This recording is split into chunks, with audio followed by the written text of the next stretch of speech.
আসসালামু আলাইকুম প্রিয় শিক্ষার্থীরা, কেমন আছো তোমরা? আশা করি তোমরা ভালো আছো। আজকে আমরা তোমার ষষ্ঠ অধ্যায় যে মহাকর্ষ তার একটা নির্দিষ্ট অংশ আলোচনা করবো। সেটা হচ্ছে পৃথিবীর আহ্নিক গতির জন্য, অর্থাৎ পৃথিবী তার নিজের চারিদিকে 24 ঘন্টা একবার ঘুরে আসে। এই গতির জন্য পৃথিবীর বিভিন্ন অক্ষাংশে তার জি এর মানটা কিরকম পরিবর্তিত হয় সেটা আমরা দেখবো। আমরা এর আগের দিন দেখেছিলাম যে ভূপৃষ্ঠ থেকে যদি আমরা উপরে উঠে যাই তাহলে অভিকর্ষ ত্বরণের মান হ্রাস পায়। এমনকি ভূপৃষ্ঠ থেকে যদি আমরা এইচ গভীরে বা কোনো মানুষের গভীরতায় পৌঁছে যাই, অর্থাৎ ভূপৃষ্ঠ থেকে নিচে চলে গেলেও জি এর মান হ্রাস পায়। আমরা আজকে দেখবো যে পৃথিবীর ঘূর্ণনের কারণে কেন্দ্রীয়মুখী বলের প্রভাবে দেখা যায় অভিকর্ষ বলের মান হ্রাস পায়। কারণ পৃথিবী যদি নাকি ঘুরতে থাকে তাহলে পৃথিবীর উপরস্থ যে বস্তুগুলি আছে সেটা কেন্দ্রীয়মুখী বলের প্রভাবে একটা ছিটকে যাওয়ার প্রবণতা দেখা যায়। তাহলে ওই ছিটকে যাওয়ার যে প্রবণতা অতটুকুই তার যে পৃথিবীর কেন্দ্রের দিকে অভিকর্ষ বল তা থেকে সে হ্রাস পায়। এই জন্য আমরা একটা কার্যকর অভিকর্ষ বল বের করার চেষ্টা করি। তাহলে আমরা একটা পৃথিবী এঁকে নিই, যেখানে এই আর ব্যাসার্ধের পৃথিবী তার ল্যামডা ডিগ্রি অক্ষাংশে মনে করলাম ভূপৃষ্ঠের উপরে পি একটা বিন্দু হতে পারে, সেটা জাপান বা অথবা বাংলাদেশ বা অন্য কোনো রাষ্ট্রের ভূপৃষ্ঠের উপরে রাখা কোনো বস্তু। এখন বস্তুটা যে পি বিন্দুতে আছে সেই ল্যামডা ডিগ্রি অক্ষাংশে পি বিন্দুতে থাকা বস্তুটা কিন্তু এই বৃত্তাকার পথে অবস্থান করতেছে, এবং সেই বৃত্তাকার পথে ব্যাসার্ধ কিন্তু ছোট আর, এই বড় আর না। কারণ ঠিক মাঝ বরাবর হলে যে বৃত্তাকার পথে আবর্তনরত থাকে, ঠিক আরো উপরের দিকে যদি আমি চলে যাই মেরু অঞ্চলের কাছাকাছি, তাহলে দেখা যায় এই সার্কুলার পথটা ছোট হয়ে আসে। তাহলে আমি উপরে যে যদি পৌঁছে যায় তাহলে মনে করলাম সে আর ব্যাসার্ধের বৃত্তাকার পথে অবস্থান করে। এখন এই আর ব্যাসার্ধের বৃত্তাকার পথে সে নিজ অক্ষের চারিদিকে করতেছে, বস্তুটা করতেছে।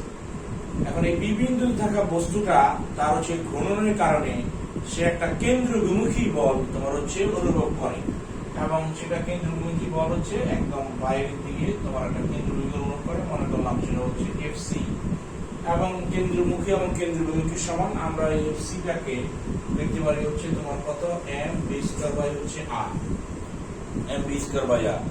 বি রৈখিক বেগ, আর যেই ব্যাসার্ধের বৃত্তাকার পথে অবস্থান করে সেই আরটা। তাহলে এই যে কেন্দ্রমুখী কেন্দ্রমুখী বল এফসি, তাহলে এটা যদি ল্যামডা হয় তাহলে এই কোণটাও হবে আমাদের ল্যামডা। এখন বস্তুটা এই ওপি বরাবর কেন্দ্র ওয়ের দিকে একটা অভিকর্ষ বল এমজি অনুভব করে। কি অনুভব করে? অভিকর্ষ বল এমজি অনুভব করে। কিন্তু এই ওপি বরাবর কেন্দ্রের দিকে সে একটা অভিকর্ষ বল এমজি অনুভব করে, কিন্তু তার বাইরের দিকেও এইদিকে সে একটা কেন্দ্রবিমুখী বলের রূপাংশ অনুভব করে। কারণ সে যদি এই বরাবর তার কেন্দ্রবিমুখী বল এফসি হয়, তাহলে এই যে ব্যাসার্ধ ওপির বাইরের দিক বরাবর সে একটা এফসি কস ল্যামডা এই বলটা অনুভব করবে, যেটা নাকি তাকে ওপির বর্ধিত অংশ বরাবর বাইরের দিকে ছিটকে দেওয়ার জন্য চেষ্টা করবে। তাহলে আবার বলি, শুরুতে আমাদের পি বিন্দুতে অবস্থানরত বস্তুটা পিও বরাবর কেন্দ্রের দিকে অভিকর্ষ বল এমজি অনুভব করবে, কিন্তু পিও এর বাইরের দিক বরাবর সে আবার কেন্দ্রবিমুখী বলে একটা অংশ অনুভব করবে, এফসি কস ল্যামডা। কারণ ওই পি বিন্দুতে থাকা বস্তুটা যে আর ব্যাসার্ধের বৃত্তাকার পথে অবস্থান করে, ওই ব্যাসার্ধের বাইরের দিকে সে কেন্দ্রবিমুখী বল এফসি অনুভব করবে। কিন্তু আমাদের যে মূল ব্যাসার্ধ ওপি তার বাইরের দিক বরাবর, তাই এই এফসি এর উপাংশ এফসি কস ল্যামডা। তাহলে পি বিন্দুতে আমি যদি নাকি বলি পিও বরাবর তুমি বল অনুভব করো এমজি, এবং তার বাইরের দিক বরাবর তুমি বল অনুভব করো এফসি কস ল্যামডা। তাহলে এটা তোমার কি কার্যকর অভিকর্ষ বল হবে এই এমজি বিয়োগ এফসি কস ল্যামডা। তাহলে এটাকে আমরা লিখতে পারবো মনে করো নাম দিলাম এমজি ল্যামডা। কার্যকর অভিকর্ষ বল কত, এমজি ল্যামডা।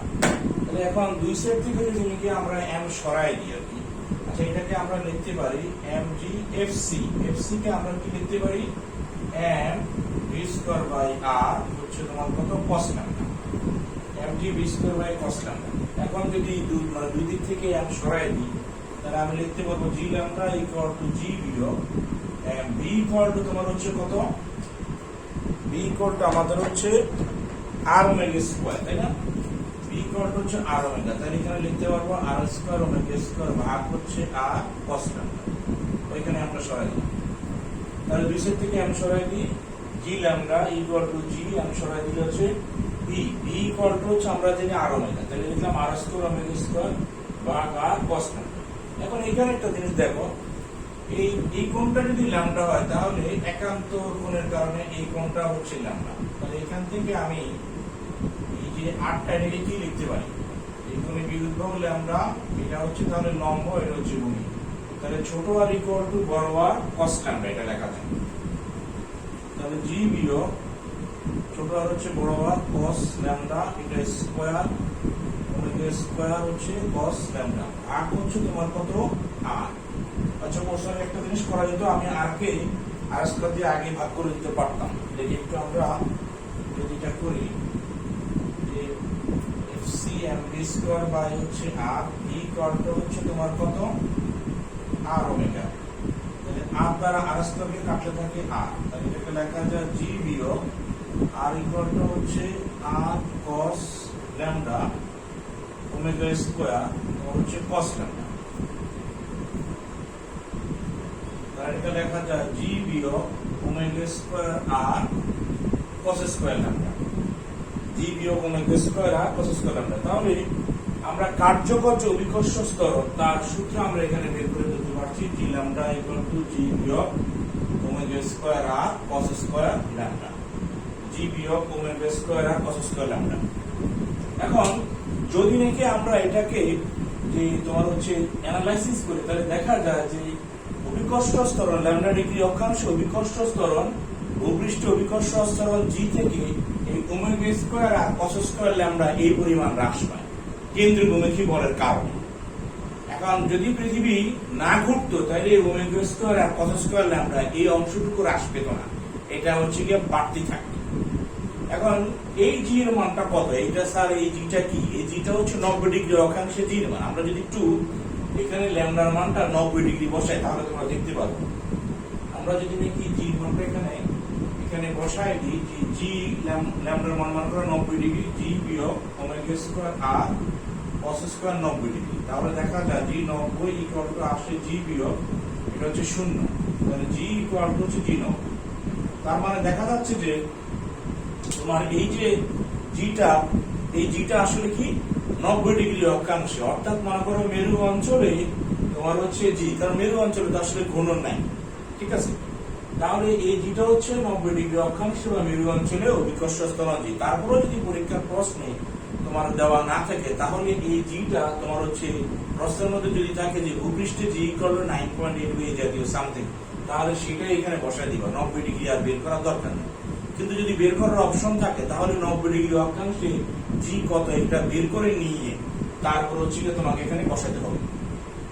তাহলে আমরা হচ্ছে কার্যকর অভিকর্ষ স্তরণের মান বের করে ফেললাম, এটা দিয়ে আমরা হচ্ছে অঙ্ক বের করতে পারবো। আমাদের অঙ্ক হয়তো এরকম আসবে যে 30.5 ডিগ্রি অক্ষাংশে 30 ডিগ্রি অক্ষাংশে তোমার হচ্ছে অভিকর্ষ স্তরণ জি এর মান কত, অথবা এমনও আসতে পারে যে কার্যকর অভিকর্ষ বল সেটা কত আসবে। তাহলে কার্যকর অভিকর্ষ বল হলে এখানে তুমি জাস্ট একটা m দ্বারা গুণ করে দিবা, mg বিয়োগ m omega square cos square lambda। ওকে, এখন আমরা একটু দেখবো যে তোমার হচ্ছে কৃত্রিম উপগ্রহ বা হচ্ছে ভূস্থির উপগ্রহ। তো তোমরা আমরা অলরেডি কৃত্রিম উপগ্রহ জানি যে সকল মহাশূন্যযান নির্দিষ্ট কক্ষপথে পৃথিবীকে পরিভ্রমণ করে সেগুলোকে আমরা বলতেছি তোমার কি কৃত্রিম উপগ্রহ। নির্দিষ্ট কক্ষপথ আছে তার জন্য, সেই কক্ষপথে থেকে সে তোমার হচ্ছে পৃথিবীর চারিদিকে সে আবর্তনরত থাকবে। এখন আমাদের এই উপগ্রহকে আমরা বলতেছি হচ্ছে তোমার কি কৃত্রিম উপগ্রহ। এবং তোমরা জানো 1957 সালে তোমার হচ্ছে সর্বপ্রথম সোভিয়েত ইউনিয়নের বিজ্ঞানীরা মহাকাশে এই স্যাটেলাইট বা কৃত্রিম উপগ্রহ পাঠান, এবং বাংলাদেশ সরকার কিছুদিন আগে তোমার হচ্ছে আমাদের বঙ্গবন্ধু স্যাটেলাইট মহাশূন্যে প্রেরণ করেছিল। তো এইসব স্যাটেলাইট হচ্ছে বেশ আমাদের জন্য উপকারী আর কি। আমাদের যে রাষ্ট্রীয় যে তোমার হচ্ছে কেবল টিভি চ্যানেলগুলো চলছে সেগুলো কিন্তু এবং বঙ্গবন্ধু স্যাটেলাইটের সাহায্য নিয়ে কিন্তু এখন বর্তমানে চলছে।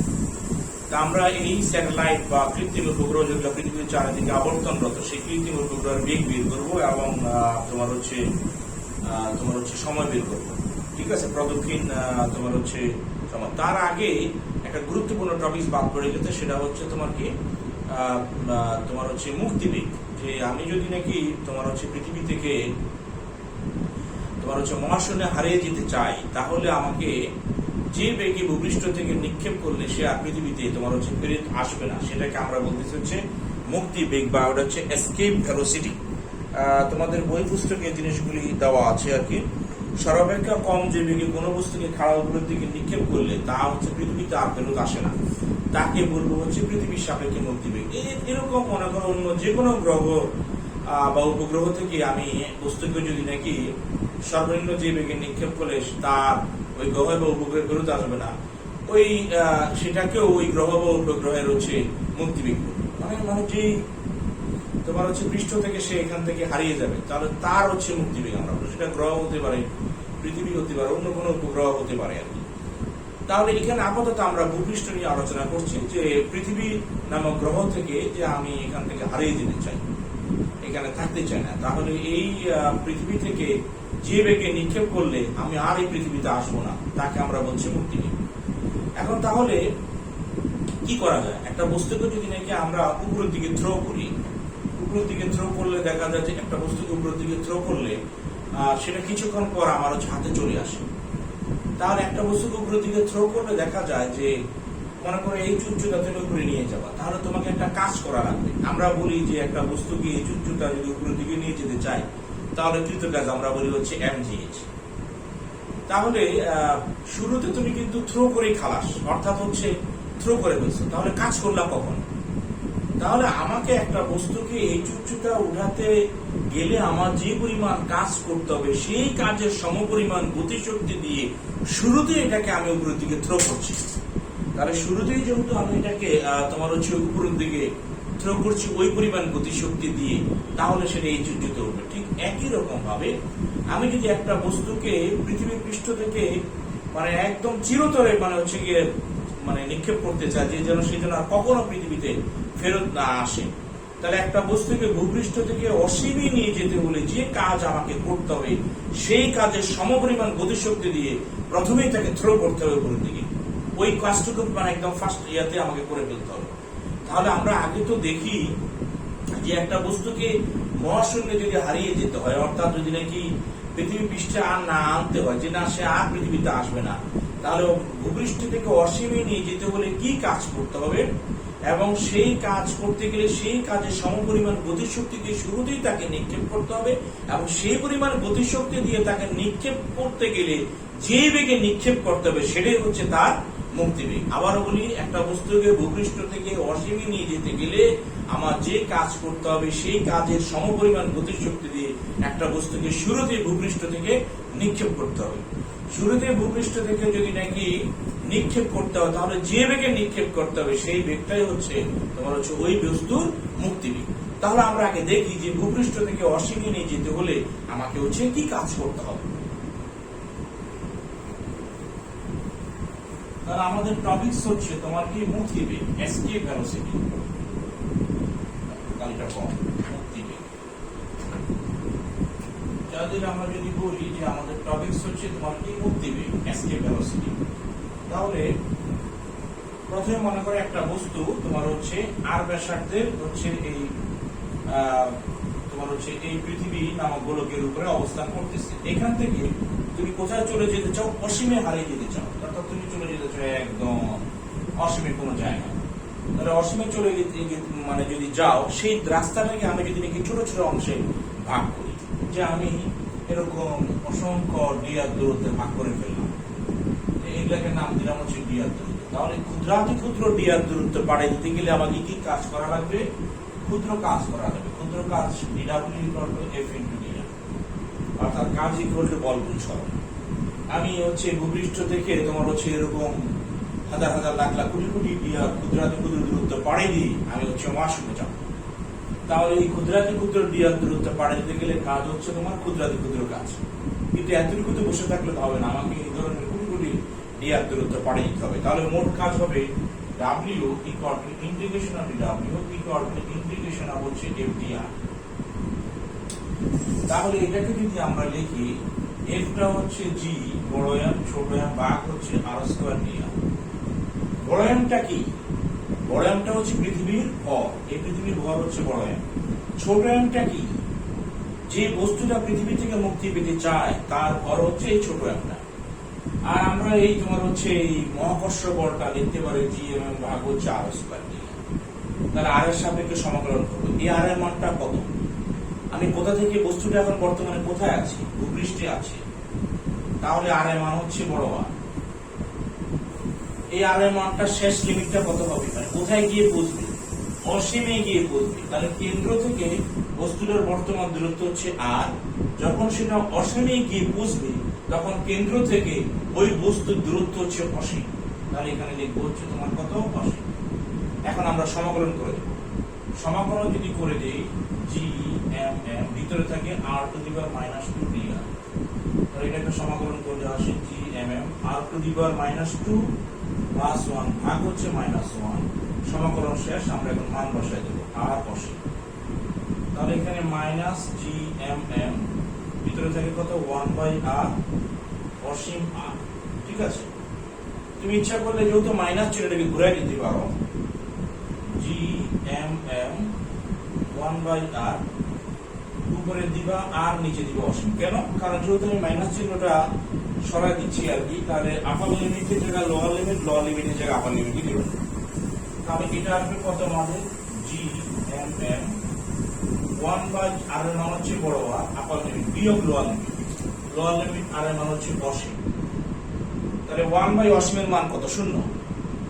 তাহলে এটা আমাদের আসবে GMM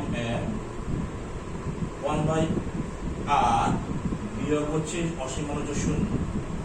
তাহলে এখানে আমরা দেখতেছি যে আমাদের মুক্তি বেগটা আসছে, আমাদের W কৃতকাজ আসছে, সরি মানে কৃতকাজটা আসতেছে GMM ভাগ হচ্ছে R, GMM ভাগ R। অর্থাৎ আমি যদি নাকি পৃথিবীর বুক থেকে হারিয়ে যেতে চাই, মানে ভূপৃষ্ঠ থেকে অসীমে চলে যেতে চাই, তাহলে আমার কাজ করা লাগবে G বড় M ছোট M ভাগ হচ্ছে R। বুঝতে পারছেন? তাহলে এই পরিমাণ হচ্ছে আমাকে কাজ করা লাগবে। তাহলে আমরা বলেছি যে এই পরিমাণ কাজ যদি নাকি আমাকে করতে হয়, তাহলে এই কাজের সমপরিমাণ গতিশক্তি দিয়ে বস্তুকে আগে কি করতে হবে? তোমার হচ্ছে গিয়া নিক্ষেপ করতে হবে। তাহলে এর সমপরিমাণ গতিশক্তি যদি আমরা বলি যে GMM ভাগ R সমান সমান কত? Half mv square. এই কাজের সমপরিমাণ গতিশক্তি মানে বললাম হাফ mv স্কয়ার। এমটা কি? যে বস্তুটা তোমার পৃথিবী থেকে হারিয়ে যেতে চাচ্ছে সেই বস্তুর ভর। তাহলে আমি যদি এটাকে এই mm কাটাকাটি যাই, তাহলে এটাকে লিখবো বা v স্কয়ার ইকুয়াল টু 2 দুই দ্বারা গুণ করে দিলাম gm divided by r। v স্কয়ার কত? 2gm ভাগ হচ্ছে r। এটাকে যদি আমরা একটু মুছে দিই, তাহলে v ইকুয়াল টু আসবে √2 gm ভাগ হচ্ছে r। এটাকে আমরা লিখতে পারি √2 gm ভাগ হচ্ছে r স্কয়ার ইনটু হচ্ছে r। আমরা অলরেডি জানি যে তোমার হচ্ছে অভিকর্ষ ত্বরণ g কে লেখা যায় gm বাই r স্কয়ার। তাহলে 2 এটাকে লেখা যায় হচ্ছে g ইনটু হচ্ছে r। তাহলে মুক্তি বেগ ve ইকুয়াল টু আমরা লিখতে পারবো হচ্ছে √2g। তাহলে আমরা কোনো বস্তুকে যদি নাকি তোমার হচ্ছে ভূপৃষ্ঠ থেকে তোমার হচ্ছে অসীমে নিয়ে যেতে চাই, তাহলে আমার মুক্তি বেগটা দাঁড়াবে হচ্ছে √2g। তাহলে দুই রকম সূত্র, একটা হচ্ছে v ইকুয়াল টু √2gm বা gm বাই r, আমরা এটা ব্যবহার করতে পারবো। আচ্ছা, আমরা এটাও ব্যবহার করতে পারবো, এটাকে v দিয়ে দিলাম। এটাও ব্যবহার করতে পারবো v ইকুয়াল টু √2gr। আমরা যদি দেখি যে ভূপৃষ্ঠ থেকে কত বেগে নিক্ষেপ করলে সেটা হারিয়ে যাবে, অসীমে চলে যাবে, সেটা আমরা বের করতে পারবো। √g এর মান যদি 9.82 আর পৃথিবীর ব্যাসার্ধ যদি 6.4 × 10⁶ ধরি, তাহলে আমাদের জিনিসটা কত আসে আমরা একটু দেখি। 2 × 9.8 × 6.4 exp 6 সমান এত, তাকে যদি রুট করা হয় তাহলে আসে 11,200। তাহলে আমাদের বেগ আসতেছে তোমার কত 11,200 মিটার পার সেকেন্ড। এটাকে আমরা লিখতে পারি 11.2 কিলোমিটার পার সেকেন্ড। তাহলে কোনো বস্তুকে যদি নাকি পৃথিবী থেকে একদম চলে যেতে হয়, যেটা সে আর পৃথিবীতে কোনোদিন ফেরত আসবে না, তাহলে তার মুক্তি বেগ হবে তোমার কত 11.2 কিলোমিটার পার সেকেন্ড। এই হচ্ছে আমাদের হচ্ছে মুক্তি বেগের সমীকরণ। আমরা এখন তোমার হচ্ছে চলে যাব হচ্ছে স্যাটেলাইট, যেটা নাকি আমরা শুরুতে আলোচনা করছিলাম, যে কৃত্রিম উপগ্রহ যেসব মহাশূন্যযান নির্দিষ্ট কক্ষপথে পৃথিবীকে পরিভ্রমণ করে, সেই তোমার হচ্ছে মহাশূন্যযানের হচ্ছে বেগ এবং হচ্ছে তোমার হচ্ছে পর্যায়কালের সমীকরণ আমরা জানবো আর কি। এখন আমরা কৃত্রিম উপগ্রহ হচ্ছে বেগ নিয়ে আলোচনা করব। কৃত্রিম উপগ্রহের বেগ, কৃত্রিম উপগ্রহের বেগ মনে করলাম এটা হচ্ছে পৃথিবী, এর চারদিকে আর ব্যাসার্ধের হচ্ছে পৃথিবী, তার থেকে এই উচ্চতায়, মনে করে এই উচ্চতায় একটা স্যাটেলাইট পৃথিবীর চতুর্দিকে আবর্তন করতেছে, এটা হচ্ছে এইচ। আর ব্যাসার্ধের হচ্ছে পৃথিবী, মানে এই সেই পৃথিবীর পৃষ্ঠ থেকে এই উচ্চতায় একটা স্যাটেলাইট পৃথিবীর চতুর্দিকে সে আবর্তনরত অবস্থা আছে। তাহলে এই যে কৃত্রিম উপগ্রহ আর কি, সেই কৃত্রিম উপগ্রহের বেগ কত হবে? আমরা দেখতেছি যে কৃত্রিম উপগ্রহটা পৃথিবীর কেন্দ্র থেকে r+h দূরত্বে রয়েছে, অথবা আমরা বলতে পারি যে কৃত্রিম উপগ্রহটা r+h ব্যাসার্ধের বৃত্তাকার পথে এই গ্রহটিকে বা পৃথিবীকে সে আবর্তন করছে। তাহলে আমরা এটাও জানি যে একটা বস্তু যদি বৃত্তাকার পথে যদি নাকি আবর্তনরত হতে হয়, তাহলে তার কেন্দ্রমুখী বলের যোগান দিতে হয়। এখন এই বস্তুটা কেন্দ্রমুখী বল কত হয়? প্রয়োজনীয় কেন্দ্রমুখী বল আসবে m²/r+h। এই কেন্দ্রমুখী বল Fc, এই কেন্দ্রমুখী বল হচ্ছে যোগান দিতে হবে। এখন এই কেন্দ্রমুখী বলের যোগানটা আসবে কোত্থেকে?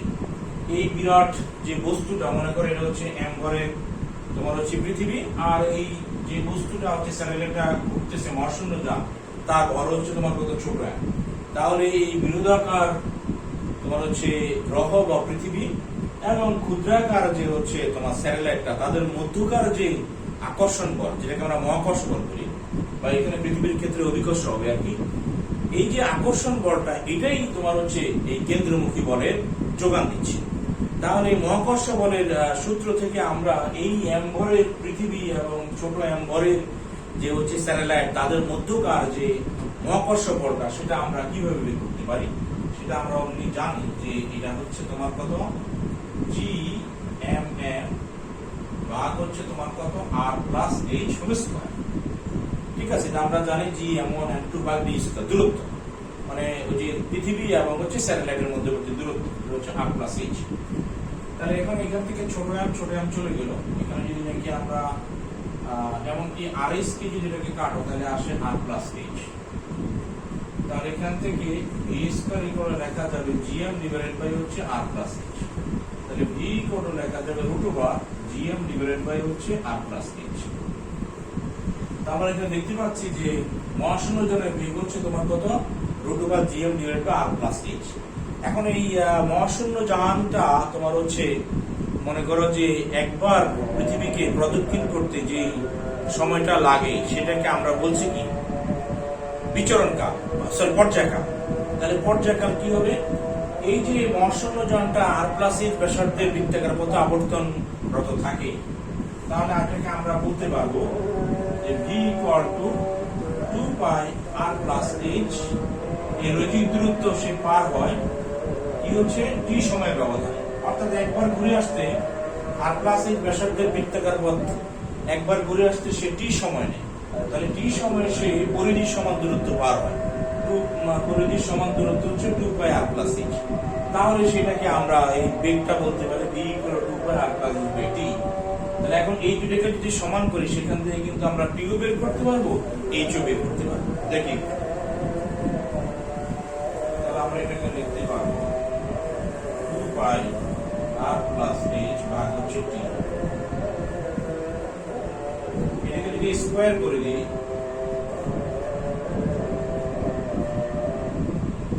তাহলে এখানে আসবে 4π² r+h ভাগ হচ্ছে t। 4π² r+h ভাগ হচ্ছে t। তাহলে 4π² r+h ভাগ হচ্ছে t, 4π² r+h ভাগ হচ্ছে t। তাহলে 4π² r+h ভাগ হচ্ছে t। তাহলে 4π² r+h ভাগ হচ্ছে t।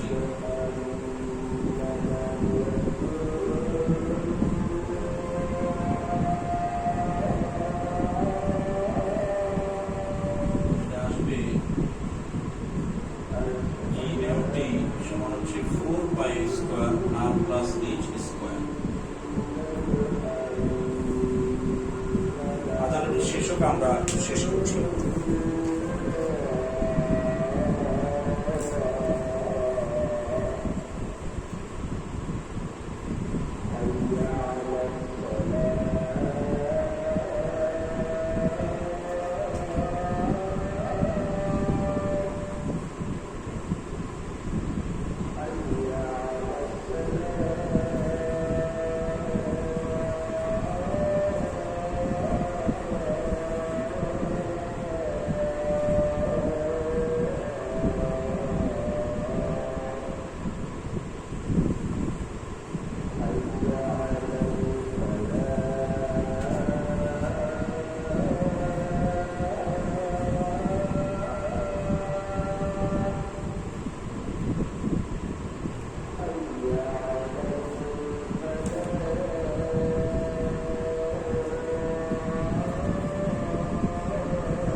আমরা আবার শুরু করছি। এখানে আমাদের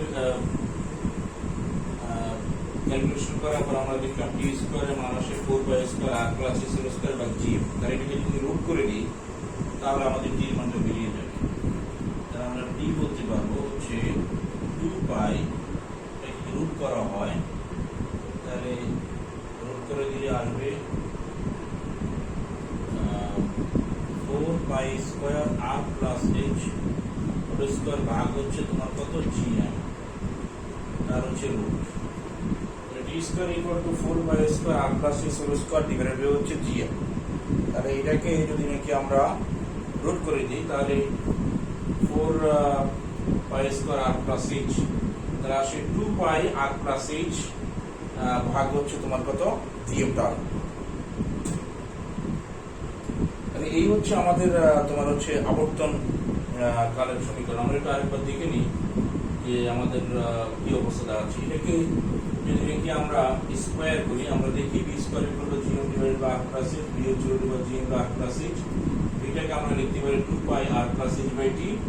এখানে G M divided by R plus H এটাকে স্কোয়ার, হ্যাঁ এখানে আমাদের ভুল হচ্ছে, এখানে স্কোয়ার করবে, স্কোয়ার করবে তাহলে এখানে gm t square equal to 4 pi square r plus h, এখানে কিন্তু একটা কিউব পড়ে যাবে, ঠিক আছে, এখানে একটা কিউব পড়ে যাবে, তাহলে t square equal to 4 pi square r plus h whole cube বা হচ্ছে gm। তাহলে t স্কয়ার যদি 4 pi square r plus h cube বা gm আসে তাহলে এখানে কিন্তু কিউব আসবে। তাহলে এইটাকে যদি নাকি আমরা সমাকলন করি তাহলে 4 পাই স্কয়ার এটাকে আসলে আসবে 2 পাই আর r প্লাস h স্কয়ার যদি থাকে সেটা আসবে r প্লাস h, আর ভিতরে আসবে তোমার হচ্ছে root over r plus h divided by হচ্ছে gm। তাহলে এই হচ্ছে আমাদের আবর্তন কালের হচ্ছে সূত্র, b ইকুয়াল টু হচ্ছে 2 pi r plus h into root over r plus h ভাগ হচ্ছে gm। হ্যাঁ, আমরা ওখানে ওই সময় যখন স্কয়ার করতে যাই তখন r প্লাস h এর উপরে আমাদের হচ্ছে স্কয়ারটা দেওয়া ছিল না। আচ্ছা, এখন আমরা যদি নাকি এটা হচ্ছে তোমার হচ্ছে পর্যায়কালের সূত্র, যদি নাকি ভূপৃষ্ঠ থেকে সে কত উচ্চতায় থেকে তোমার হচ্ছে পৃথিবীকে প্রদক্ষিণ করছিল সেই এইটা জানতে চাই, সেটাও কিন্তু আমরা এখান থেকে বের করে ফেলতে পারবো যে 4 pi square r plus h whole cube, সেটা তো আমরা দেখি। আমরা এটা মুছে দিই, তাহলে আমাদের এখানে যে সূত্রটা আছে gm t square, gm t square সমান সমান কত আসতেছে 4 pi square r plus h whole cube. তাহলে এখান থেকে r plus h whole cube যদি আমরা নিই তাহলে আসবে gm t টি স্কোয়ার ভাগ আসতে তোমার হচ্ছে 4 পাই স্কোয়ার। এখান থেকে r প্লাস h যদি আমরা নিই তাহলে gm টি স্কোয়ার ভাগ হচ্ছে 4 পাই স্কোয়ার টু দি পাওয়ার 1/3।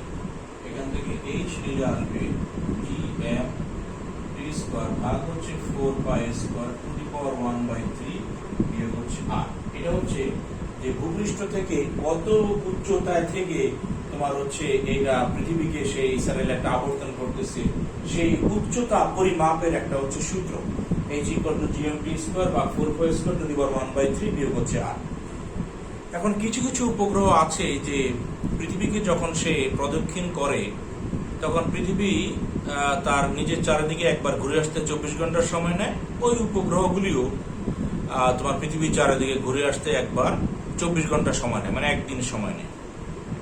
তাহলে তোমার হচ্ছে এই উপগ্রহগুলা যখন পৃথিবীর চারিদিকে একই তোমার হচ্ছে বেগে তোমার হচ্ছে আবর্তন করে আর কি, অর্থাৎ পৃথিবী উপরের থেকে পৃথিবী তার নিজের চারিদিকে 24 ঘন্টা একবার ঘুরে আসে। এই কৃত্রিম উপগ্রহ পৃথিবীর চারিদিকে 24 ঘন্টায় একবার হচ্ছে তার কক্ষপথে সে আবর্তন করে। ফলে দেখা যায় যে ভূপৃষ্ঠের যে অবস্থানে থেকে এই স্যাটেলাইট গুলোকে তোমার হচ্ছে পৃথিবীর চতুর্দিকে আবর্তনরত করানো হয়। যেহেতু পৃথিবীর আবর্তন বেগ 24 ঘন্টা এবং হচ্ছে এই উপগ্রহটার আবর্তন বেগ 24 ঘন্টা, তাহলে দেখা যায় যে ভূপৃষ্ঠের যে অবস্থান থেকে স্যাটেলাইটটাকে তোমার হচ্ছে ওড়ানো হয়েছিল সেটা পৃথিবীর সাপেক্ষে স্থির মনে হবে। যদি নাকি আবর্তন বেগটা কম বেশি হতো, যে হচ্ছে পৃথিবীর আবর্তন বেগের তুলনায় এই বস্তুটার আবর্তন বেগ বেশি হতো, তাহলে বস্তুটা সামনে চলে যেত, পৃথিবী পিছনে থাকতো। অথবা এই বস্তুটার তোমার যে স্যাটেলাইটটা যদি পৃথিবীর চারিদিকে তোমার হচ্ছে আবর্তন বেগ পৃথিবীর তুলনায় কম হতো, তাহলে পৃথিবীর সামনে চলে যেত, স্যাটেলাইটটা পিছনে চলে আসতো। কিন্তু এটা হচ্ছে একদম সেম, পৃথিবী 24 ঘন্টা ব্যবধানে একবার নিচের চতুর্দিকে আবর্তন করে, এই স্যাটেলাইটটাও পৃথিবীর চতুর্দিকে 24 ঘন্টার ব্যবধানে একবার ঘুরে আসে। ফলে দেখা যায় হচ্ছে যে ভূপৃষ্ঠ থেকে ওই স্যাটেলাইট গুলোকে স্থির মনে হয়, এই জন্য নাম হচ্ছে ভূস্থির কৃত্রিম উপগ্রহ। এই ভূস্থির কৃত্রিম উপগ্রহ তাহলে আবর্তন কাল হচ্ছে তোমার কত? 24 ঘন্টা। আবর্তন কাল হচ্ছে আমরা জানি হচ্ছে 24 ঘন্টা। এখন এই ভূস্থির কৃত্রিম উপগ্রহের আবর্তন যদি নাকি 24 ঘন্টা হয়, তাহলে সেখান থেকে আমরা সেটা ভূপৃষ্ঠ থেকে কত উচ্চতায় অবস্থান করে সেটা বের করে ফেলতে পারবো। আমরা যদি নাকি এই সূত্রটা ব্যবহার করি আর কি, তাহলে তার এজটা ভূপৃষ্ঠ থেকে কত উচ্চতা আছে সেটা কিন্তু আমরা বের করতে পারবো কৃত্রিম উপগ্রহ। তাহলে কৃত্রিম উপগ্রহের আবর্তন কাল হচ্ছে তোমার কত? 24 ঘন্টা। তাহলে এখানে ভূস্থির যে কৃত্রিম উপগ্রহ তার জন্য যদি আমরা এখানে মান বসাই দিই তাহলে আসে 6.673 জি এর মান 10^11। পৃথিবীর ভর হচ্ছে 6 × 10^24। আবর্তন কাল হচ্ছে তোমার কত? 24 ঘন্টা। 24 ঘন্টা মানে হচ্ছে 86,400 সেকেন্ড। এটাকে স্কয়ার দিলাম, ভাগ হচ্ছে 4 স্কয়ার। এটাকে তুমি যদি নাকি রুট কিউব করো, বিয়োগ হচ্ছে আর এর মান হচ্ছে 6.4 × 10^6। এইটার মান তোমার হচ্ছে দাঁড়াবে 3.6 × 10^7 মিটার। এটার মান দাঁড়াবে 3.6 × 10^7 মিটার। অর্থাৎ ভূপৃষ্ঠ থেকে যে উচ্চতায় তোমাকে এই ভূস্থির কৃত্রিম উপগ্রহগুলোকে ওড়ানো হয় আর কি, আবর্তনরত করানো হয়, সেই দূরত্বটা ভূপৃষ্ঠ থেকে উচ্চতা হচ্ছে 3.67 × 10^7 মিটার। এবং যদি আমরা তোমার হচ্ছে এই ভূস্থির কৃত্রিম উপগ্রহের বেগ বের করি, আমরা একটু আগে একটা সূত্র শিখেছি, v হচ্ছে 2πr + h ভাগ হচ্ছে t। আমরা যদি এইখানে এটা মান বসাই দিই, 2π আর হচ্ছে 6.4 × 10^6 আর h হচ্ছে 3.6 × 10^7, মাত্র আমরা জানলাম এই যে এই জিনিসটা এখানে, আর হচ্ছে t হচ্ছে আবর্তন কাল 86,400। ঠিক আছে, 24 ঘন্টা মানে হচ্ছে তোমার হচ্ছে 86,400 সেকেন্ড। তাহলে আমাদের এই বেগ v এর মান আসবে তোমার কত? 3.1 অর্থাৎ 3100 মিটার পার সেকেন্ড, অর্থাৎ 3.1 কিলোমিটার পার সেকেন্ড। তাই ভূস্থির কৃত্রিম উপগ্রহের তোমার হচ্ছে বেগ হচ্ছে 3.1 কিলোমিটার পার সেকেন্ড। এবং যে উচ্চতা থেকে তোমার হচ্ছে এটাকে পৃথিবীর চতুর্দিকে আবর্তনরত করানো হয়, সেই উচ্চতাটা হচ্ছে 3.6 × 10^7 মিটার।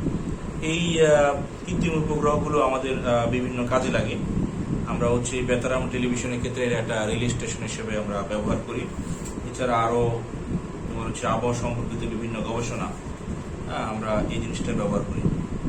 আমরা একটা জিনিস এখানে তোমাদের বইতে আছে, মহাশূন্যচারীর ওজনহীনতা। আসলে মহাশূন্যচারীরা নির্দিষ্ট উচ্চতায় তোমার হচ্ছে পৃথিবীকে তোমার হচ্ছে একটা কক্ষপথে আবর্তনরত থাকে। এখন যখন নাকি তারা তোমার হচ্ছে আবর্তনরত থাকে, আসলে মহাশূন্যচারীরা আমরা বলি যে অভিকর্ষ স্তরণ জি আসলে কখনো শূন্য হয় না, কিন্তু সে মনে করে যেতে হচ্ছে তোমার কি অভিকর্ষ স্তরণটা হচ্ছে শূন্য, এই যে অনুভব করে, এই জন্য এটাকে বলে ওজনহীনতা। অ্যাকচুয়ালি তোমার হচ্ছে কোনো কিছু তোমার কিন্তু ওজনহীন না, ঠিক আছে। আমরা যদি নাকি একটা লিফটের মধ্যে দাঁড়িয়ে অবস্থান করি, তাহলে লিফটটা তোমার হচ্ছে নিচে যখন জি ত্বরণ মানে হচ্ছে এ ত্বরণের নিচের দিকে নামে, তখন আমরা বলি যে তার কার্যকর যে অভিকর্ষ স্তরণ সেটা হচ্ছে জি বিয়োগ এ। আর যদি নাকি এই ত্বরণের উপরের দিকে উঠে, তখন বলি তার কার্যকর অভিকর্ষ স্তরণ হচ্ছে জি প্লাস। অর্থাৎ যেখানে সে লিফটের পাড়া দিচ্ছে সেই জায়গায় সে হচ্ছে এমজি বল অনুভব করে, এবং একইভাবে লিফটও তার উপরে এমজি প্রতিক্রিয়া বল প্রয়োগ করে। এই যে প্রতিক্রিয়া বলটা সে বস্তু অনুভব করতেছে, এই জন্যই আমরা বলি আর কি যে তোমার হচ্ছে মানে সে হচ্ছে ওজন অনুভব করে। কিন্তু যদি এমন হয় যে কোনো বস্তু জি ত্বরণ নিচে নেমে যাচ্ছে লিফটের দড়ি ছিঁড়ে গিয়ে, তখন তা দেখা গেল যে সে বল প্রয়োগ করতেছে হচ্ছে শূন্য। এই জন্য প্রতিক্রিয়া বল শূন্য হয়ে যাওয়ার কারণে তখন সে ওজনহীন অনুভব করে। এছাড়া আমাদের এখানে তোমার হচ্ছে গ্রহের গতি সংক্রান্ত যে কেপলারের কিছু সূত্র ছিল, যে জিনিসটা আমরা লেস ইম্পর্টেন্ট দেখে আলোচনা করতে পারিনি। এখানে কেপলারের তোমার হচ্ছে কিছু সূত্র আছে, সেটা হচ্ছে তোমার কি প্রথম সূত্র, যে প্রতিটি গ্রহের সূর্যকে একটি ফোকাসে রেখে তোমার হচ্ছে বা নাভিতে রেখে আবর্তন উপবৃত্তাকার পথে সে হচ্ছে ঘুরতে থাকে। প্রতিটি গ্রহের সূর্যকে একটি ফোকাসে রেখে উপবৃত্তাকার পথে ঘুরে। এবং দ্বিতীয় সূত্র হচ্ছে গ্রহ এবং সূর্যের তোমার সংযোজ্য সরলরেখা সমান সময়ে সমান ক্ষেত্রফল অতিক্রম করে। আমরা যদি একটা চিত্রের মাধ্যমে এঁকে দেখাই কেপলারের সূত্র।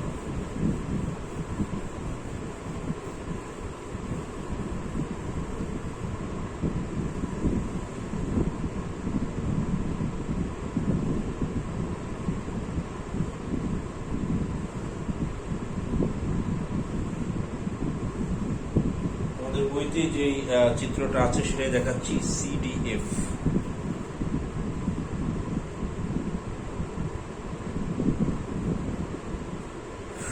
আরেকটা এখানে ফোকাস দিয়েছে,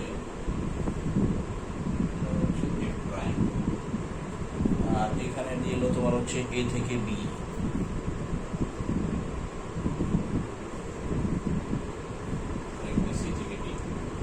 প্রথমে বলছে যে প্রতিটি গ্রহই সূর্যকে একটি তোমার হচ্ছে ফোকাসে রেখে আবর্তনরত থাকে। এখানে গ্রহটা কোথায়? গ্রহটা এরকম বৃত্তাকার পথে মনে করো আবর্তনরত। মানে সূর্যটা কোথায়? সূর্যটা হচ্ছে হয় এখানে থাকতে পারে অথবা এখানে থাকতে পারে। বলছে যে প্রতিটা গ্রহই সূর্যকে একটা ফোকাসে রেখে তোমার হচ্ছে আবর্তনরত থাকে, এবং বলতেছে যে হচ্ছে এই গ্রহ এবং হচ্ছে সূর্যের যে সংযোজক সরল রেখা সেটা সমান সময়ে তোমার হচ্ছে সমান ক্ষেত্রফল অতিক্রম করে। মনে করি যদি টি সময় একটা গ্রহ তোমার হচ্ছে সি থেকে ডিতে যায়, তাহলে সে সিএফডি এই ক্ষেত্রফলটা দখল করবে। একই সময়ে বস্তুটা যদি নাকি তোমার হচ্ছে এ থেকে বিতে যায়, তাহলে সে এএফবি এই ক্ষেত্রফলটা দখল করবে। বলা হচ্ছে এই সিএফডি ক্ষেত্রফল আর এএফবি ক্ষেত্রফল হচ্ছে তোমার সমান। এটা হচ্ছে তোমার কি ক্ষেত্রফলের সূত্র। গ্রহ এবং তোমার হচ্ছে গ্রহ এবং সূর্যের সংযোগ সরল রেখা যে ক্ষেত্রফল দখল করে সেটা তোমার হচ্ছে সমান থাকবে। অর্থাৎ একই সময় যদি নাকি অন্য সাইড দিয়ে তোমার হচ্ছে সে তোমার হচ্ছে একই ক্ষেত্রফল সে অধিকার করবে, অর্থাৎ টি সময় সে এ থেকে বিতে আসলো, তখন তার ক্ষেত্রফল হচ্ছে এ বি। আবার এই সাইড দিয়ে টি সময় সে সি থেকে ডি বিন্দুতে চলে গেল, তাহলে সে ক্ষেত্রফল দখল করতেছে হচ্ছে তোমার কত সিএফডি। এই দুই ক্ষেত্রফল হচ্ছে সমান হবে, অর্থাৎ সমান সময়ে সমান ক্ষেত্রফল হচ্ছে দখল করবে। আরেকটা সূত্র হচ্ছে তৃতীয় সূত্র, আবর্তনকালের সূত্র। প্রতিটি সূর্যের চারিদিকে প্রতিটি গ্রহের আবর্তনকালের বর্গ তোমার হচ্ছে অর্ধপরাক্ষের ঘনফলের সমানুপাতিক, বা আমরা বলি আর কি যে সূর্য পৃথিবীর গড় দূরত্বের তোমার হচ্ছে ঘনফলের সমানুপাতিক। তাহলে সূর্যের চারিদিকে প্রতিটি গ্রহের আবর্তনকালের বর্গ সূর্য থেকে তোমার হচ্ছে ওই গ্রহের গড় দূরত্বের ঘনফলের সমানুপাতিক। এখন সূর্য থেকে পৃথিবীর যে গড় দূরত্ব, সেটাকে আমরা যদি নাকি এ ধরি, তাহলে আমরা বলতে পারবো যে টি স্কোয়ার ইজ প্রপোর্শনাল টু হচ্ছে এ, বা এখানে তুমি দূরত্বটাকে এ না দিয়ে আরো দিতে পারো, টি স্কোয়ার ইজ প্রপোর্শনাল টু হচ্ছে আর কি। অর্থাৎ হচ্ছে সূর্যের চারিদিকে তোমার একটা গ্রহের আবর্তনকালের বর্গ তোমার হচ্ছে সূর্য এবং ওই পৃথিবী বা গ্রহের তোমার গড় দূরত্ব আর এর হচ্ছে ঘনফলের সমানুপাতিক। এখন যদি এমন হয় যে একটা অঙ্ক আছে এরকম যে সূর্য এবং পৃথিবী তোমার হচ্ছে গড় দূরত্বটা যদি নাকি কোনো কারণে অর্ধেক হয়ে আসে, তাহলে হচ্ছে তোমার পৃথিবীতে তোমার হচ্ছে এই আবর্তন কালটা কত হবে, সূর্যের চারিদিকে তোমার এই আবর্তন কালটা কত হবে, সেটা যদি আমরা একটু বের করি যে আমরা T square is proportional to R cube, অর্থাৎ আমরা বলতে পারি টি ওয়ান স্কোয়ার বা T two square equal to হচ্ছে আর ওয়ান হোল কিউব ভাগ হচ্ছে আর টু হোল কিউব। এখন বলা হচ্ছে যদি নাকি এই আর টু দূরত্বটা আর ওয়ান এর কত আসে অর্ধেক হয়ে যায়, তাহলে কি হবে? তাহলে আমরা এটাকে ঘুরাই দিই, টি টু স্কোয়ার ভাগ t one square equal to r two ভাগ হচ্ছে আর ওয়ান হোল কিউব। এখন আর টুটা যদি নাকি আর ওয়ান এর অর্ধেক হয়ে যায়, অর্থাৎ কোনো কারণে যদি পৃথিবী এবং সূর্যটা যদি নাকি যে ডিস্টেন্সে আছে সেটা যদি আর টু অর্ধেকে চলে আসে, ক্লোজলি চলে আসে, তাহলে আর টু হবে আর ওয়ান ভাগ হচ্ছে two into r one to the power r one কাটা, এখান থেকে আমরা টি টু স্কোয়ার লিখতে পারবো t one square, t one আবার হচ্ছে তোমার কত 365 দিন, তাহলে 365 square into half to the power cube. এখান থেকে আমাদের টি টু স্কোয়ার কত আসে আমরা একটু দেখি, তাহলে আমাদের half 0.5 two the power 3 into 365 square সমান এত, তাই যদি রুট করা হয় তাহলে সে 129 দিন। ঠিক আছে, তাহলে আমাদের এই টি টুটা সেটা আসবে তোমার হচ্ছে 129.0469 ডেজ। তাহলে দেখা যাচ্ছে যে পৃথিবী সূর্যের চারিদিকে বার্ষিক গতি যেটা আর কি 365 দিনের ব্যবধানে একবার ঘুরে আসে। এখন যদি এমন হয় যে পৃথিবী আর সূর্যের মধ্যবর্তী দূরত্ব আগের তুলনায় অর্ধেক হয়ে গেছে, তাহলে দেখা যাবে যে হচ্ছে 129 দিনের ব্যবধানে সে সূর্যের চারিদিকে একবার ঘুরে আসবে। তাহলে কি অবস্থা হবে, মানে একটা বছর হবে তোমার 129 দিনের সমান, এখন বর্তমানে 365 দিন 6 ঘন্টা সামথিং, তাহলে সেখানে 365 দিনে তোমার হচ্ছে বছরটা কমে আসবে 129 দিনে, তাহলে দেখা যাবে হয়তো তোমার হচ্ছে এক মাসে তুমি হয়তো 8-10 দিন সময় পাবা, মানে হচ্ছে মাস দিনের সংখ্যা হচ্ছে কমে আসবে। এই হচ্ছে কেপলারের তোমার হচ্ছে 3টা সূত্র। আমরা হচ্ছে মুক্তিবেগ শিখলাম, হচ্ছে স্যাটেলাইটের তোমার হচ্ছে আবর্তন বেগ শিখলাম।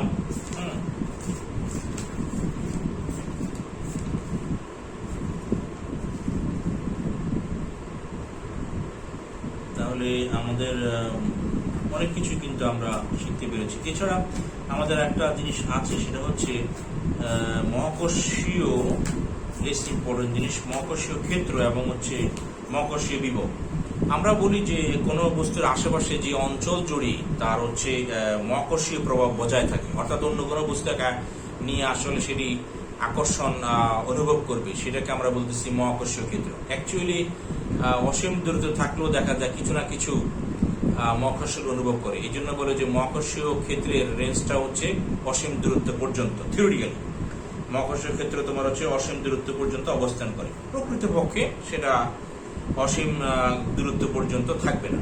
তাহলে কোনো বস্তুর আশেপাশে যে এলাকা ধরে তার এই আকর্ষণ বলের রাজত্বটা থাকবে, আমি অন্যকে আকর্ষণ করতে পারি, তাহলে আমার চতুর্দিকে যে এলাকা পর্যন্ত আমি অন্য কোনো বস্তুকে আকর্ষণ করতে পারি সেটা হচ্ছে আমার মহাকর্ষীয় ক্ষেত্র। তাহলে এই যে মহাকর্ষীয় ক্ষেত্র তার একটা তীব্রতা বা প্রাবল্য রয়েছে এবং মহাকর্ষীয় বিভব রয়েছে। তাহলে আমরা বলবো যে মহাকর্ষীয় অসীম দূরত্ব থেকে একক ভরের বস্তুকে মহাকর্ষীয় ক্ষেত্রে কোনো বিন্দুতে আনলে সেটি যে বল অনুভব করে সেটাকে আমরা বলবো মহাকর্ষীয় প্রাবল্য। আর অসীম দূরত্ব থেকে এই একক ভরের বস্তুটাকে মহাকর্ষীয় ক্ষেত্রে কোনো বিন্দুতে আনলে যে কাজ করতে হবে সেটাকে আমরা বলছি মহাকর্ষীয় বিভব। আমরা একটু দেখবো যে অসীম দূরত্ব থেকে একক ভরের বস্তুকে তোমার মহাকর্ষীয় ক্ষেত্রে কোনো বিন্দুতে আনলে সেটি যে বল লাভ করে সেটাকে মহাকর্ষীয় প্রাবল্য বলছি। তাহলে আমরা যদি মনে করি যে আমরা মনে করলাম যে এম ভরের মনে করো পৃথিবী এটার কাছে এখানে অসীম দূরত্ব থেকে ছোট অ্যাম্বরের একটা বস্তুকে তোমার হচ্ছে এই মহাকর্ষীয় ক্ষেত্রের কোনো বিন্দুতে নিয়ে আসলাম। তাহলে অ্যাম্বরের বস্তুকে আনলে সেটা যে বল অনুভব করবে সেটা হচ্ছে এফ। একক ভরের বস্তু যদি নিয়ে আসি তাহলে সেটা বল অনুভব করবে F/m। এবং সংজ্ঞানুসারে একক ভরের বস্তু আনলে সেটি যে বল অনুভব করে সেটাকে আমরা মহাকর্ষীয় প্রাবল্য বলি। তাহলে মহাকর্ষীয় প্রাবল্য Eg হচ্ছে F/m। এখন আমরা জানি যে এই অ্যাম্বরের বস্তুকে তুমি যদি নাকি বড় অ্যাম্বরের তোমার হচ্ছে এই মহাকর্ষীয় ক্ষেত্রের কাছে আনো তাহলে সেটা কি বল অনুভব করবে, বিশেষ করে পৃথিবীর ক্ষেত্রে। যে মনে করো অ্যাম্বরের বস্তুটা হচ্ছে পৃথিবী নামক একটা গোলক, তার সামনে যদি নাকি তুমি ছোট অ্যাম্বরের বস্তু আনো তাহলে এই অ্যাম্বরের বস্তু কি বল অনুভব করে, অ্যাম্বরের বস্তু যে বল অনুভব করে তাকে তো আমরা বস্তুর ওজন বলি। তাহলে এই এফটাকে আমরা বলবো হচ্ছে mg ভাগ m, তাহলে সমান সমান কত হবে g। তাহলে দেখা যাচ্ছে যে এই যে মহাকর্ষীয় ক্ষেত্রের প্রাবল্য সংখ্যাগতভাবে পৃথিবীর অভিকর্ষ স্তরণ g এর সমান। তাহলে মহাকর্ষীয় প্রাবল্য বের করলে তোমরা g বলবা। আবার এই g বের করার তো আমরা একটা সূত্র বের করছি, g হচ্ছে gm ডিভাইডেড বাই কত, gm ডিভাইডেড বাই হচ্ছে r²। তাহলে মহাকর্ষীয় প্রাবল্য যদি কোনো অঙ্ক আসে তাহলে আমরা তোমার হচ্ছে Eg gm বা r² এটা দিয়ে আমরা করে ফেলতে পারবো। আমাদের আরেকটা জিনিস আছে যে হচ্ছে মহাকর্ষীয় বিভব। মহাকর্ষীয় বিভব কি, যে অসীম দূরত্ব থেকে একক ভরের বস্তুকে মহাকর্ষীয় ক্ষেত্রে কোনো বিন্দুতে আনতে যে কাজ করা লাগবে সেটাকে মহাকর্ষীয় বিভব বলি। এই মহাকর্ষীয় বিভবটা কি হবে, যে অ্যাম্বরের বস্তুকে যদি নাকি আমি আনতে আমার ডাব্লিউ পরিমাণ কাজ করা লাগে তাহলে একক ভরের বস্তু আনতে কাজ করা লাগে ডাব্লিউ/m, এবং এটাকে আমরা মহাকর্ষীয় বিভব ভি বলি। এটাকে যদি দেখি আমরা ক্যালকুলেশন করি তাহলে মহাকর্ষীয় বিভবটা আসে এরকম, ভি হচ্ছে মাইনাস gm ডিভাইডেড বাই হচ্ছে r। ঠিক আছে, মাইনাস gm ডিভাইডেড বাই হচ্ছে r মানে হচ্ছে আমরা ওই যেই তোমার অ্যাম্বরের তোমার হচ্ছে মহাকর্ষীয় ক্ষেত্রের নিকটে নিয়ে আসবো, আর দূরত্বে একটা বস্তু নিয়ে আসবো, তাহলে সেই তোমার হচ্ছে বড় অ্যাম্বরের বস্তু, যেই অ্যাম্বরের বস্তুর কারণে মহাকর্ষীয় ক্ষেত্র সৃষ্টি হচ্ছে, সেই অ্যাম্বরের বস্তু থেকে এটা হচ্ছে মনে করো অ্যাম্বরের বস্তু, এটা থেকে আর দূরত্বে এই মহাকর্ষীয় ক্ষেত্রের কাছে কোনো বিন্দুতে আর দূরত্বে যদি নাকি তোমার হচ্ছে বিভব জানতে চাই, সেখানে বিভব হচ্ছে মাইনাস gm ডিভাইডেড বাই হচ্ছে r। ওকে, এই হচ্ছে আমাদের তোমার হচ্ছে এই অধ্যায়ের তোমার হচ্ছে সূত্রাবলী। এগুলো দিয়ে আমরা তোমার হচ্ছে বিভিন্ন রকম অঙ্ক করবো ইনশাল্লাহ। আমাদের এই চ্যাপ্টারের মধ্যে আমরা থিওরির আর কিছু অবশিষ্ট নাই। নেক্সট দিনে আমরা এটা কিছু অঙ্ক করব, তোমাদেরকে ইনবক্সে কমেন্ট সেকশনে আমি কিছু অঙ্ক দিয়ে দিব, তোমরা প্র্যাকটিস করবে। আল্লাহ হাফেজ।